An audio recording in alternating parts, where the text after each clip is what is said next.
The Man I Love was written by the brothers George and Ira Gershwin for their very first book show on Broadway called Lady Be Good, starring the brother-sister team Fred and Adele Astaire.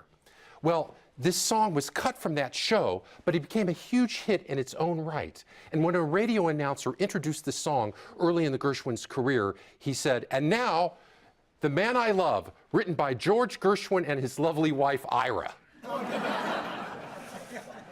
The Gershwins, of course, were first-generation Americans. They were born, George Gershwin born Jacob Gershowitz in September of 1898 in Brooklyn, New York. Ira was born Israel Gershowitz in December of 1896. Their parents had come over during that mass wave of immigration from Russia to escape the persecution of the Tsar, to come to the land paved with gold and opportunity. When an upright piano was brought into the tenement for George's older brother, Ira, a talent starts to show itself. And he starts improvising, and then he starts taking classical piano lessons. But he drives his teacher, Dr. Charles Hambitzer, to absolute distraction because he starts improvising on the William Tell Overture.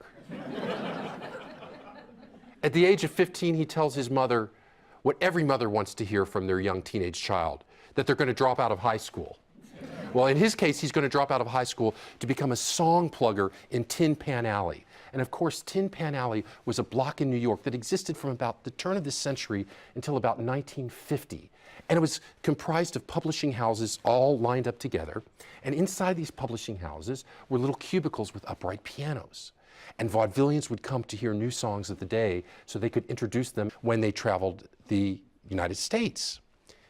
George Gershwin becomes the premier song plugger in Tin Pan Alley. And when the vaudevillians come to the Jerome H. Remick Company, they're told to go to Gershwin's room if they want to hear a song played the way it's really supposed to be heard.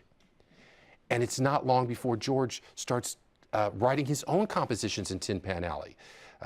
He wrote this next piece in 1917 when he was 19 years old. And George Gershwin, as one of his colleagues said, is the only pianist I know who can make the piano laugh. And the vaudevillians just clamored to get into the little cubicle to hear Gershwin play these new songs. The young people were loving this syncopated music known as ragtime.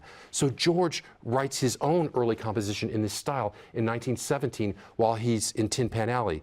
It's called Rialto Ripples. Now, some of you might recognize it from the early 1960s. Ira, who guarded the catalog so protectively, let it out to become the theme song to the Ernie Kovacs show.